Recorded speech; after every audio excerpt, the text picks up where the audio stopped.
Assalamualaikum warahmatullahi wabarakatuh. Kita akan membahas tentang upaya bangsa Indonesia mengatasi ancaman desintegrasi bangsa. Ini merupakan bab 1 dalam Sejarah Indonesia kelas 12. Kita akan membahas 3 bagian. Yang pertama adalah integrasi kedaulatan sebuah negara, di mana kita akan membahas tentang pengertian integrasi dan integrasi nasional.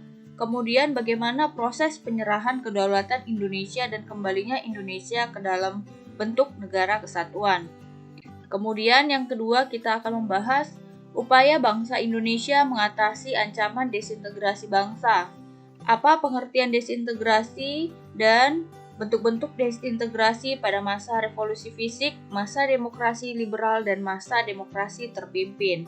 Dan yang ketiga adalah tokoh perjuangan yang mempertahankan integrasi bangsa, di antaranya Soekarno, Muhammad Hatta, Abdul Haris Nasution, Ahmad Yani, dan Sri Sultan Hamengkubuwono yang ke-9. Pengertian integrasi. Menurut Kamus Besar Bahasa Indonesia, integrasi diartikan sebagai pembauran hingga menjadi kesatuan yang utuh dan bulat. Kemudian menurut sejarawan politik Inggris, William Howard Pringles, integrasi berarti penyatuan bangsa atau suku berbeda dari suatu masyarakat menjadi satu kesatuan yang utuh untuk menjadi satu bangsa.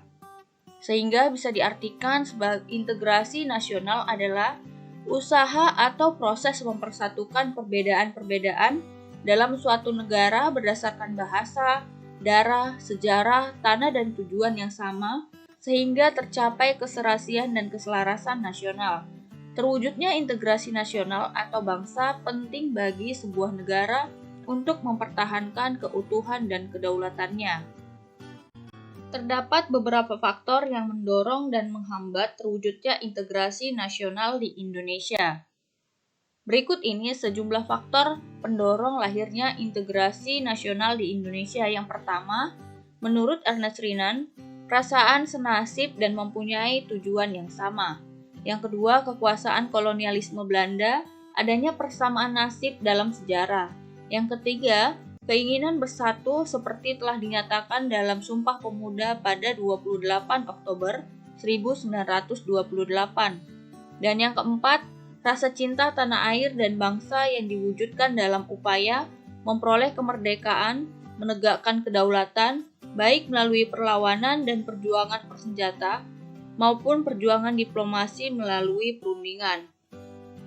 Adapun sejumlah faktor yang dapat menghambat terwujudnya integrasi nasional di Indonesia adalah yang pertama, masih adanya etnosentrisme, yaitu sikap atau pandangan yang berpangkal pada masyarakat dan kebudayaan sendiri.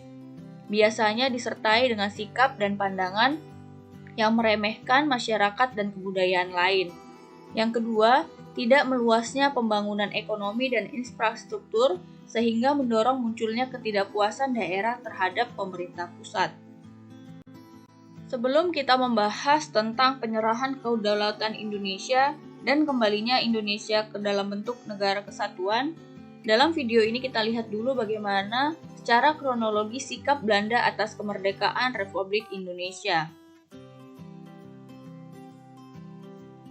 Hingga pada puncaknya, Konferensi Meja Bundar menghasilkan suatu keputusan, yaitu Belanda menyerahkan kedaulatan bangsa Indonesia dalam bentuk Republik Indonesia Serikat yang berlangsung di Den Haag pada tanggal 23 Agustus sampai 2 November 1949. Konferensi Meja Bundar, Den Haag, 23 Agustus sampai 2 November 1949.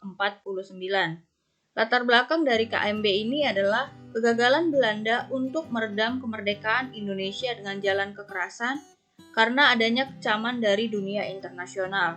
Tujuan dilaksanakan KMB yang pertama, mengakhiri perselisihan antara Indonesia dan Belanda dengan cara melaksanakan perjanjian-perjanjian yang sudah dibuat antara Republik Indonesia dengan Belanda, khususnya mengenai pembentukan Republik Indonesia Serikat atau RIS.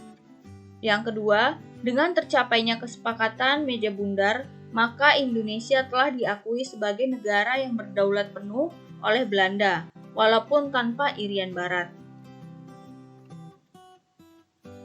Tanggal 27 Desember 1949, baik di Indonesia maupun Belanda diadakan penandatanganan naskah penyerahan dan pengakuan kedaulatan Indonesia. Di Belanda diwakili oleh Ratu Juliana, Dr. Willem Drees sebagai Perdana Menteri Belanda, Mr. A.M.J.A. Sassen, Menteri Seberang Lautan Belanda, dan Muhammad Hatta, Ketua Delegasi Indonesia. Dan di Jakarta diwakili oleh Sri Sultan Hamengkubuwono yang ke-9 dan A.H.J. Loving sebagai Wakil Tinggi Mahkota Belanda. Hal ini menandakan secara formal Belanda mengakui kedaulatan penuh suatu negara Indonesia di seluruh bekas wilayah Hindia Belanda kecuali Irian Barat. Hasil konferensi meja bundar. Yang pertama, Belanda mengakui kedaulatan Republik Indonesia Serikat atau RIS sebagai sebuah negara yang merdeka. Yang kedua, pengakuan kedaulatan dilakukan selambat-lambatnya tanggal 30 Desember 1949. Yang ketiga, status Provinsi Irian Barat diselesaikan paling lama dalam waktu 1 tahun setelah pengakuan kedaulatan. Yang keempat, dibentuknya Uni Indonesia Belanda untuk mengadakan kerjasama antara RIS dan Belanda yang dikepalai oleh Ratu Belanda. Yang kelima, Republik Indonesia Serikat akan mengembalikan hak milik Belanda dan memberikan hak-hak konsesi serta izin baru untuk perusahaan-perusahaan Belanda. Yang keenam, Republik Indonesia Serikat harus membayar semua utang Belanda sejak tahun 1942. Yang ketujuh, kapal-kapal perang Belanda akan ditarik dari Indonesia dengan catatan beberapa korvet akan diserahkan kepada RIS. Yang kedelapan, tentara kerajaan Belanda akan ditarik mundur sedangkan tentara kerajaan Hindia Belanda atau KNIL akan dibubarkan dengan catatan bahwa anggotanya yang diperlukan akan dimasukkan dalam kesatuan TNI. Pada tanggal 15 Desember 1949, diadakan pemilihan Presiden RIS dengan calon tunggal Insinyur Soekarno. Pada tanggal 16 Desember, Insinyur Soekarno terpilih menjadi presiden. Kemudian 17 Desember, pengambilan sumpah sebagai presiden. Dan pada tanggal 20 Desember 1949, pelantikan Kabinet RIS yang pertama di mana Muhammad Hatta menjadi Perdana Menterinya. Kembali ke topik yaitu upaya bangsa Indonesia mengatasi ancaman desintegrasi bangsa. Desintegrasi bangsa dalam Kamus Besar Bahasa Indonesia diartikan sebagai keadaan tidak bersatu padu, keadaan terpecah belah, hilangnya keutuhan atau persatuan dan perpecahan. Peristiwa proklamasi 17 Agustus 1945 dan ditandatanganinya Konferensi Meja Bundar tahun 1949 ternyata bukanlah titik puncak integrasi nasional. Pada periode awal kemerdekaan, tidak sedikit kesukaran yang dihadapi oleh pemerintah dan rakyat. Sebagai negara yang baru diakui kedaulatannya, Indonesia harus menghadapi permasalahan dari dalam negeri yang dilakukan oleh beberapa golongan. Secara umum, pemberontakan di dalam negeri pada periode awal kemerdekaan terjadi karena dipicu oleh beberapa masalah sebagai berikut. Pertama, keinginan mendirikan negara sendiri yang lepas dari Negara Kesatuan Republik Indonesia. Yang kedua, mempertahankan bentuk negara feodal.